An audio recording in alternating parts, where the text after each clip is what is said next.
Hi everyone, I am doctor Kashika Jain और इस video में मैं बात करने वाली हूँ रिलीजियस ओसीडी के बारे में। ओसीडी पर मैंने पहले भी बहुत सारी वीडियोस बनाई हैं, अगर आपने नहीं देखी हैं तो उन्हें देख लीजिए। रिलीजियस ओसीडी में क्या होता है, इंसान के मन में भगवान को लेकर बार बार इस तरीके के थॉट्स आते हैं, जैसे कि अगर मैंने भगवान जी के सामने हाथ नहीं जोड़े तो मेरे साथ आज कुछ बुरा हो जाएगा। उनको ये रहता है कि अगर मैंने 2 घंटे तक पूजा नहीं की या 4 घंटे तक पूजा नहीं की है तो भगवान मुझसे बिल्कुल प्रसन्न नहीं होंगे, मेरी लाइफ में कुछ अच्छा नहीं चलेगा।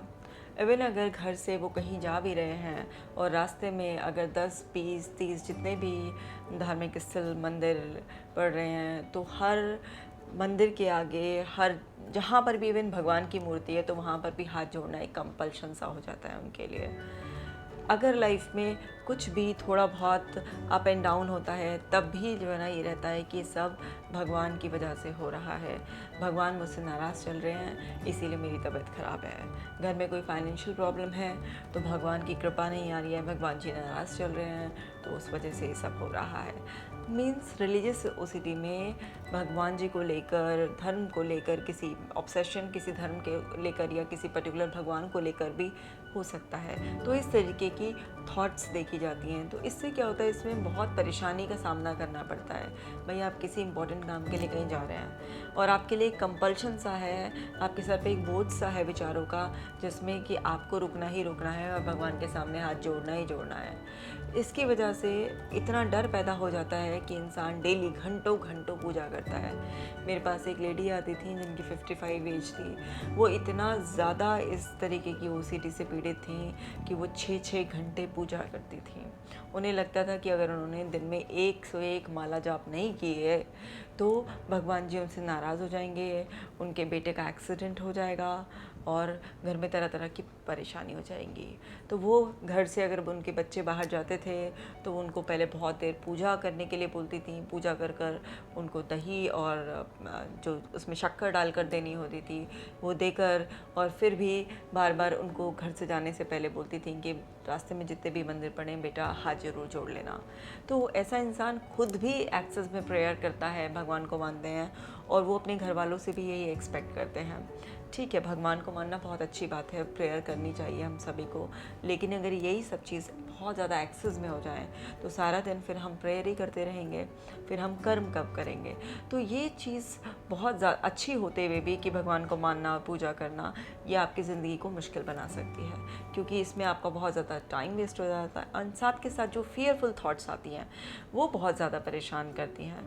एंड इंसान कई बार ऐसा एग्रेशन में आ जाता है कि अगर कोई उसकी इस बात को कहता है कि वो कुछ गलत कर रहे हैं या गलत सोचे उनकी, तो वो इतना भड़क जाते हैं, गुस्सा हो जाते हैं। वो कई बार इसको बिल्कुल रिलीजन पर ले जाते हैं, कई बार उनकी धार्मिक भावनाएं जो होती हैं, भगवान के प्रति जो उनकी श्रद्धा होती है, वो हर्ट हो जाते हैं उससे, और गुस्से में ऐसा देखा गया है कि वॉलेंट हो जाते हैं इस बात को प्रूव करने के लिए कि वो सही सोच रहे हैं और भगवान की आराधना पूजा करनी चाहिए। इस वजह से वो बहस भी करने लग जाते हैं। कई बार कुछ लोग नाराज़ होकर अपने आप को बिल्कुल आइसोलेट कर लेते हैं, किसी से बातचीत नहीं करते हैं। तो इस वजह से क्या होता है कि उनकी अपनी एक अलग ही दुनिया बन जाती है और डे टू डे एक्टिविटी में उनको बहुत ज़्यादा परेशानी होती है। क्योंकि आप देखिए, जैसे अगर किसी की घर में रिस्पॉन्सिबिलिटी है, खाना भी बनाना है, घर की साफ़ सफाई भी करनी है, फैमिली मेम्बर्स के साथ टाइम स्पेंड करना है, लेकिन अगर वो 4-4, 5-5, 6-6 घंटे पूजा पाठ कर रहे हैं तो फिर उसमें उनकी डे टू डे एक्टिविटीज़ भी सफ़र हो जाती हैं। इसी तरीके से मेरे पास एक यंग लड़का आता था जिसको ये रिलीजियस ओसिडी थी। वो मतलब अगर कहीं भी जा रहे हों, किसी भी काम से, कितना भी अर्जेंट जा रहे हों, लेकिन उनके लिए इस बात का कंपल्शन था कि रास्ते में जितने भी मंदिर पड़ेंगे तो उनको वहाँ पर गाड़ी रोक रोक कर उनको हाथ जोड़ने ही जोड़ने हैं। तो इस तरह से बहुत ज़्यादा परेशानी का सामना करना पड़ता है। इसी तरह का से एक और केस मुझे याद आ रहा है कि वो भी लड़का 29 ईयर्स का था और उसको ये था कि उसकी जो फादर की डेथ हुई है वो सिर्फ इस वजह से हो गई है क्योंकि उसने बहुत अच्छी तरीके से भगवान जी को प्रसन्न नहीं किया पूजा कर कर, और उसने सारा ब्लेम अपने ऊपर ले लिया अपने फादर की मौत का, जबकि उसके फादर की मौत हार्ट अटैक होने से हुई थी और वो बहुत टाइम से जो है ना डिप्रेशन में थे, टेंशन में रहते थे। तो एक दिन उनको हार्ट अटैक आ गया और उनकी डेथ हो गई। तो उस लड़के ने उसका सारा ब्लेम अपने ऊपर ले लिया कि अगर मैंने घंटों घंटों पूजा की होती, भगवान को खुश रखा होता तो मेरे पिताजी आज जिंदा होते। और उनकी मौत के बाद उस गिल्ट की वजह से जो वो 3-4 घंटे पहले पूजा करता था, उसने 8-8 घंटे पूजा करना शुरू कर दिया। उसे अपनी मदर को भी बहुत ज़्यादा फोर्स करना, अपनी उसकी एक छोटी सिस्टर थी उसको भी फोर्स करना स्टार्ट कर दिया कि सभी लोग बैठो, पूजा पाठ करो, तभी भगवान खुश रहेंगे, तभी आप ज़िंदा रहोगे, तभी ये छोटी बहन ज़िंदा रहेगी, तभी मैं ज़िंदा रहूँगा। तो इस तरीके से बहुत ज़्यादा मुश्किलों का सामना करना पड़ता है, ना कि उस व्यक्ति को बल्कि पूरे परिवार को। तो इस तरीके की OCD भी सीवियर एंग्जाइटी आपके अंदर पैदा करती है। बाकी किसी OCD की तरह ही ये भी आपके जीवन को मुश्किल में ला देती है। आपके अंदर फियर्स, एक डर के साए में आप रहते हैं, और ये वाली OCD को भी ट्रीट कराने की ज़रूरत है। इसका भी प्रॉपर ट्रीटमेंट लिया जाता है। इसमें कॉग्निटिव बिहेवियर थेरेपी बहुत ज़्यादा हेल्प करती है। कई बार जो इंसान के अंदर फियर होता है, जो एंग्जाइटी होती है, उसको हिप्नोथेरेपी के सहायता से निकाला जाता है।